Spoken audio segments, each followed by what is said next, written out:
दिगपट निर्वाचन मंडली सब एक शांतिप्रिय निर्वाचन मंडली थिला। एठी बहुत वर्ष बीजेडी शासन कले भी समस्त दलर कार्यकर्ता भितर समन्वय थिला एवं समस्त सुसंपर्क थिला। किंतु वर्तमान राजनीतिक स्तर रे भी गोटे अराजकता होती, सहित सामाजिक स्तर रे भी गोटे अराजकता होती। आ राजनीतिक स्तर अराजकता ही सामाजिक स्तर को संपूर्ण भाव प्रभावित कर जो मदर बन्या बर्तमान चली दिगपहंडी रे या सब अनर्थ होउची।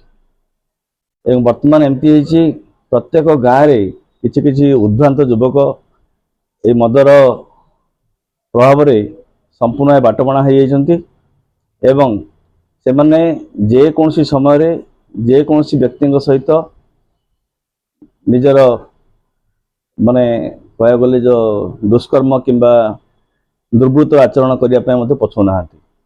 पुलिस प्रशासन कौन आशा कर? पुलिस प्रशासन कथा पुलिस प्रशासन दायित्व होची आईन श्रृंखला रक्षा करिया।